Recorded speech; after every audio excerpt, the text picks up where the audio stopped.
Water shade जल ग्रहण, आखिर इसकी आवश्यकता क्यों पड़ी?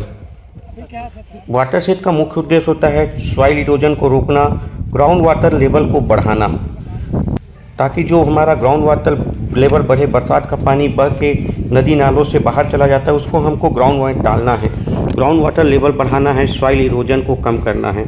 तो हम अभी इस वीडियो में देखेंगे किस तरह से स्ट्रक्चर बनाए जाते हैं, कौन कौन से स्ट्रक्चर बनाए जाते हैं, कौन कौन सी संरचनाएं बनाई जाती हैं सॉइल इरोजन को रोकने के लिए, ग्राउंड वाटर लेवल को बढ़ाने के लिए, और उसका उपयोग ग्राउंड लेवल वाटर का अगर उपयोग बढ़ेगा तो हमारे एग्रीकल्चर को फ़ायदा होगा, ग्राउंड लेवल वाटर बढ़ेगा तो हमें काफ़ी फ़ायदे हैं। आज हम इस वीडियो में देखेंगे कि नाबार्ड द्वारा चलाई जा रही परियोजनाओं में नाबार्ड कौन कौन से स्ट्रक्चर बनाता है। आपसे निवेदन है, हमारे चैनल को सब्सक्राइब नहीं किए हैं तो सब्सक्राइब कर लें, और इस वीडियो में आपको कोई भी जानकारी समझ में नहीं आएगी तो हमसे पूछिए वाटर शेड के विषय में। चलिए देखते हैं ग्राउंड वाटर बढ़ाने के लिए और सॉइल इरोजन रोकने के लिए और एग्रीकल्चर को स्ट्रॉन्ग बनाने के लिए कौन कौन सी संरचनाएं बनाई जा रही हैं। नाबार्ड के स्ट्रक्चर को हम देखते हैं जो बनाए जा रहे हैं। तो एरिया ट्रीटमेंट में भी सर फॉरेस्ट एरिया में अलग ट्रीटमेंट होता है और जो क्रॉप कल्टीवेशन एरिया है उसमें अलग ट्रीटमेंट होता है। तो जैसे हम अगर फॉरेस्ट एरिया में जो ट्रीटमेंट करते हैं उसमें जो टॉप टू बॉटम जो है, तो सबसे पहले हम लोग उसमें यहाँ पर सीसीटी बनाए हैं इस प्रोजेक्ट में, कंटिन्यूअस कंट्रोल ट्रेंच, ठीक है। कहीं कहीं पर हम सीएसबी से चालू करते हैं, कंटिन्यूअस स्टोन बंड, जैसे हमारा जो माइनर प्रोजेक्ट है उसमें स्टोन बंद बना हुआ है। तो यहाँ पर हम लोग सीसीटी से चालू किए हैं। सीसीटी के बाद तो उसके नीचे आएंगे तो वेट होगा, वेट के फिर नीचे जाएंगे तो फिर उधर क्रॉप कल्टीवेशन टैंक, हाँ, एब्जॉर्प्शन टैंक, हाँ। तो इसमें क्या होता है कि जैसे सीसीटी हम बनाते हैं तो सीसीटी एक ही लाइन पे बनाते हैं, एक कंटूर लाइन पे, ठीक है। कंटूर लाइन मतलब तो समझते हैं कंटूर लाइन, हाँ, एक ही समानांतर पॉइंट, समानांतर पॉइंट पे ही बनाते हैं ताकि वो उसमें पानी रुके और टूटे नहीं स्ट्रक्चर। अगर समानांतर नहीं बनाएंगे तो स्ट्रक्चर टूट जाता है। तो वो एक कंटूर पे बनाते हैं और उसके नीचे फिर हम वेट बनाते हैं। वेट का मेन मकसद रहता है उसमें ज़्यादा से ज़्यादा पानी स्टोर करना, और उसके बाद वेट वहाँ पर बनता है जहाँ पर फॉरेस्ट एरिया का लैंड खत्म होता है और जहाँ खेती का एरिया चालू होता है, क्रॉप कल्टीवेशन एरिया वाला एरिया। तो वो दोनों के बीच में वहाँ पर अगर हम पानी ज़्यादा स्टोरेज करेंगे तो वो सीपेज के माध्यम से खेत पे जाएगा और खेती पे उसका फ़ायदा मिलेगा, उसका इफेक्ट मिलेगा। तो पहला तो जो फ़ायदा होता है वो लेबर लोग को होता है कि उनको रोज़गार मिल रहा है। दूसरा हमारा पानी रुक रहा है, पानी रुकने से सोइल, और तीसरा सोइल इरोजन बचता है। अभी क्या होता है अगर हम ये नाले पे अभी इस साल बना है, अब 2 साल बाद आएंगे तो देखेंगे उसमें पूरे में फिलिंग हो जाएगा, मिट्टी भर जाएगा, मिट्टी भरना स्टार्ट हो जाएगा, क्योंकि वो जो कटाव है वो भर देगा, हाँ, उसको भर देगा। तो फिर उसको मेंटेनेंस के माध्यम से उसको फिर सफाई करवाते हैं हर 2 साल 3 साल में। तो पहला जो सबसे ज़्यादा फायदा किसानों को होता है ये जो ड्रेनेज लाइन ट्रीटमेंट वाला में।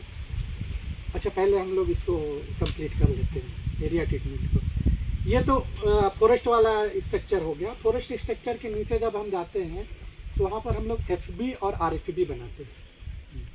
जो एकदम पड़त भूमि रहता है, जो बैरन लैंड रहता है, उसमें नए फार्म बंड तैयार करते हैं। और जो पहले से फार्म बंड बना रहता है, कई जगह टूटे रहते हैं, बहुत 10 साल 15 साल पहले बनाए रहते हैं, तो साइज छोटा हो गया रहता है, दब गया रहता है, तो वहाँ पर हम आरएफबी बनाते हैं, रिपेयर ऑफ फार्म बंड। ये एफबी और आरएफबी फार्म मतलब किसानों के खेत पे होता है। उसके बाद एक और स्ट्रक्चर हमारा बनता है फार्म पॉन्ड का, डबरी जिसको बोलते हैं। तो ये फार्म पॉन्ड जो है वो 10 बाई 10 बाई 3 दूरी मीटर साइज है इसका, मतलब 10 मीटर लंबा, 10 मीटर चौड़ा और 3 मीटर गहरा। इसका हम लोग फार्म पॉन्ड तैयार कराते हैं ताकि वहाँ पर पानी स्टोरेज हो और किसान वहाँ से डबल खेती कर सके, सिंचाई के लिए उसका उपयोग कर सके। फार्म पॉन्ड बनाने का मकसद 2 है कि ऊपर का जो पानी उसमें स्टोर हो, दूसरा कि स्टोर वाला पानी के लिए हम दूसरी खेती या तीसरी फसल के लिए जा सकते हैं। तो इसमें भी 2-3 फायदे होते हैं। एक तो लोगों को रोज़गार मिलता है, दूसरा आसपास के जितने खेत हैं उनको सिंचाई का एक सुविधा उसमें मिल जाता है। तो वो खेती का आपका रकबा बढ़ा लेते हैं अपना। तो ये आपका मेन इतना स्ट्रक्चर है एरिया ट्रीटमेंट के ऊपर। उसके बाद ड्रेनेज लाइन ट्रीटमेंट आता है। तो ड्रेनेज लाइन ट्रीटमेंट में सबसे ऊपर में CSB SB स्टोन बन बनाते हैं, SGP बनाते हैं, फिर LBS बनाते हैं, और उसके नीचे गेबियन बनता है, और लास्ट में फिर चेक डैम बनता है। ये स्लोपी एरिया में होता है। 25% से ज़्यादा स्लोप में कोई भी स्ट्रक्चर नहीं टिकता है। तो जितना भी स्ट्रक्चर हम लोग बनाते हो 25% से कम स्लोप पे ही बनाते हैं। और नाबार्ड का गाइडलाइन भी कहता है कि 25% से जहाँ स्लोप ज़्यादा है वहाँ ट्रीटमेंट ना करें। एक फंड था, उस फंड से कर रहे थे क्लाइमेट प्रूफिंग प्रोजेक्ट। तो इस क्लाइमेट प्रूफिंग को बाद में क्या हुआ कि वाटर सेट से जोड़ दिया गया, तो अब डायरेक्ट वाटर सेट के साथ साथ में चलता है। इसमें मेन जो हम लोग काम करते हैं वो एडेप्शन और मिटिगेशन पे काम करते हैं। हमारा मेन फोकस इसी में है। और जब एडेप्शन और मिटिगेशन में जब जाते हैं तो उसमें अलग अलग संरचनाएं बनते हैं, जिसमें कि सॉइल हेल्थ, फर्टिलिटी इन्हांसमेंट, और 5 टोटल इसमें हैं। जिसमें कि मिटिगेशन में हम ये करते हैं कि किसान को जो अभी क्लाइमेट चेंज हो रहा है उसमें कितने सारे जो प्रॉब्लम आ रहे हैं, उस प्रॉब्लम से हम कैसे उसको निकालें। अलग अलग जैसे उनकी खेती पे छोटे छोटे सहायता देके, जैसे शॉर्ट ड्यूरेशन का क्रॉप करा दें, ताकि जो ड्राट हो रहा है तो ड्राट से बचने के लिए उसको एक फ़ायदा मिल जाए कि शॉर्ट ड्यूरेशन वाला क्रॉप ले रहा है तो उससे बच जाएगा। या तो फिर ये हमको लग रहा है कि यहाँ हर साल फ्लड आ रहा है, तो फ्लड के सिचुएशन को देख के उसको उस वेराइटी का खेती कराएं, तो उसको लेके करते हैं। और उसके साथ साथ में उनके जो पशु हैं उनको क्या चीज़ की समस्याएं आ रही हैं। अगर मान लीजिए बीमारी हर बार आ रहा है तो उस बीमारी से कैसे बचे, तो उसमें टीकाकरण हो गया, उनका हेल्थ कैंप लगवाना हो गया। फिर खेती में भी जैसे धान का खेती, छत्तीसगढ़ में धान का खेती ही ज़्यादा करते हैं, तो धान का खेती में पहले बड़े वेराइटी वाले जो धान लेते थे तो बहुत दिनों तक मैंने उसका जो ड्यूरेशन रहता था, लॉन्ग ड्यूरेशन के कारण वो 150 दिन का धान लेते थे, तो उसको अब 150 दिन के कम करा के कहीं 120 दिन का धान की खेती करवा रहे हैं, कहीं 100 दिन का सिचुएशन देख रहे हैं। वैसे ही फिर सब्जी की खेती में अलग अलग तरह की जो सब्जी खेती पहले जो लोकली करते थे उसको छोड़ के फिर अभी के जो सिचुएशन में हो सकता है ऐसे सब्जी खेती करवा रहे हैं। सिंचाई की व्यवस्था में क्या हो रहा है कि जहाँ पे टेम्प्रोरी हम व्यवस्था बना सकते हैं, जैसे बोरी बांध अभी हम लोग देखने जाएंगे, बोरी बांध बना के भी अच्छा सिंचाई हो सकता है। तो उसको फिर सोलर ऊर्जा का कैसे उपयोग कर सकते हैं, ड्रिप का कैसे उपयोग कर सकते हैं, माने हर चीज़ सर खेती से है उसका, और उसके साथ साथ में उसका जानवर का हेल्थ के लिए है। तो जानवर के लिए जैसे पानी अगर सूख जा रहा है, पानी पिलाना है, तो गांव में जहाँ पानी का व्यवस्था है वहाँ जगह जगह टैंक बनवा दिए हैं, उस टैंक में पानी भर देते हैं। LBS सर ये जो स्ट्रक्चर है इसका बनाने के कारण है पानी के बहाव को रोकना, मतलब पानी को रोकना नहीं, बहाव को कम करना। चाहे वो जगह जगह पे है तो बहाव जैसे कम होगा तो हमारे खेतों पे वो जो कटाव है वो रुकता है। ये भी वही है ना LBS? हाँ, इसके आगे भी LBS है। ऊपर से जो पानी आ रहा है उसको ये रोक रहा है। मतलब इसका बहाव को कम करना, पानी की स्पीड को कम करना ये है।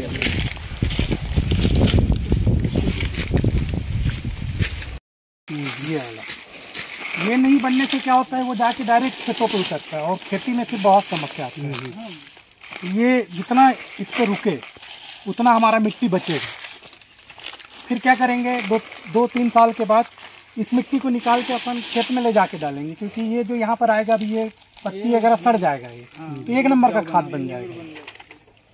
ये अभी फर्स्ट बरसात है, जब 2-3 बरसात हो जाएगा मतलब 2-3 साल में ये पूरा काला हो जाएगा, यहाँ पर 1 नंबर का खाद बनता है। ह्यूमस भी अच्छा हो जाएगा। ये कौन सा स्ट्रक्चर है? CCT। आगे वेट कंटिन्यूअस कंट्रोल ट्रंच। आगे चल के सर इसमें पूरे प्लांटेशन उसको RCT बोलते हैं। जैसे अभी उस साइड है प्लांटेशन, तो हम लोग उनको मोटिवेट करेंगे जब लास्ट जब हम कि इसमें प्लांटेशन तो अभी इधर रहेगा, ये सब प्लांटेशन जो है ये है, फिर इसमें भी इसमें CCT कंटिन्यूअस कंट्रोल ट्रंच, ये हमारा CCT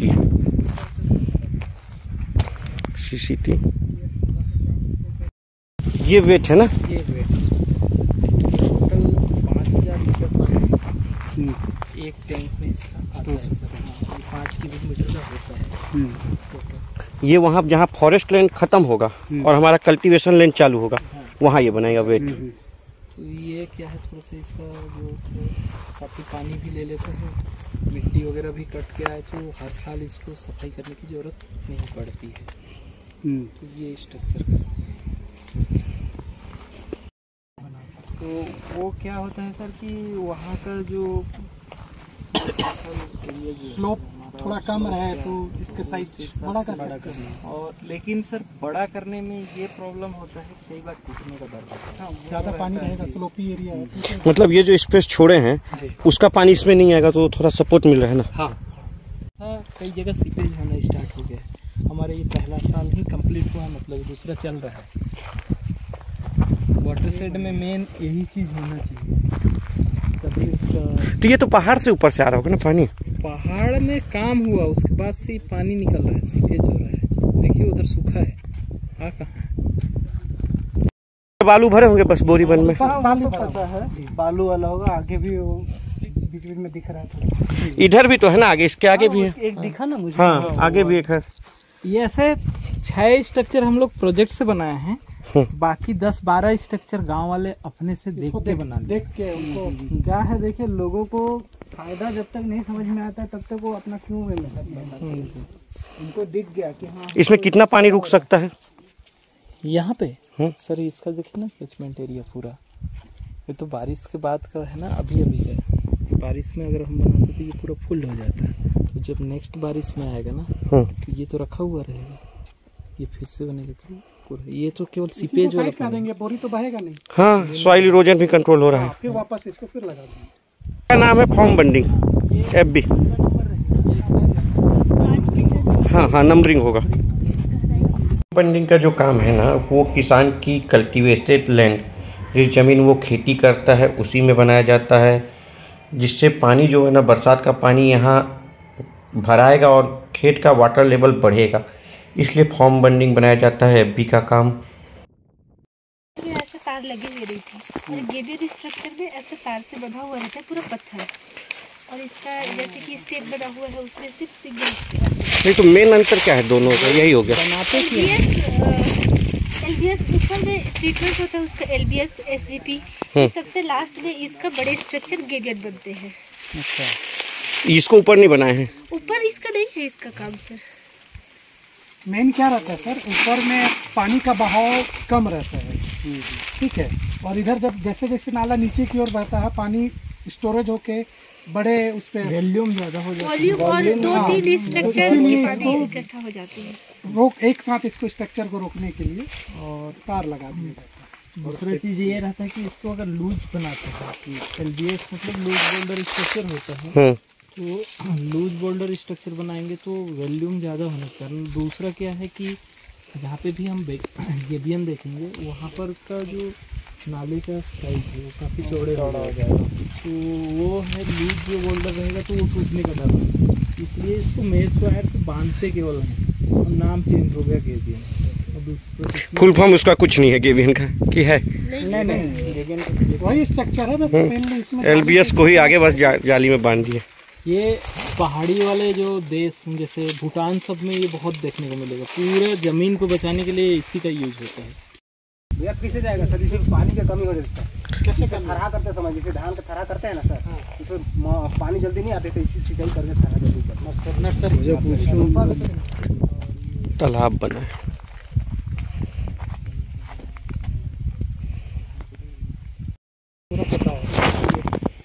ये कटाव को रोकने के लिए यहाँ पर EGP। ये कब का बना? ये तो पुराना लग रहा जी है, ये पुरानी 2 साल हो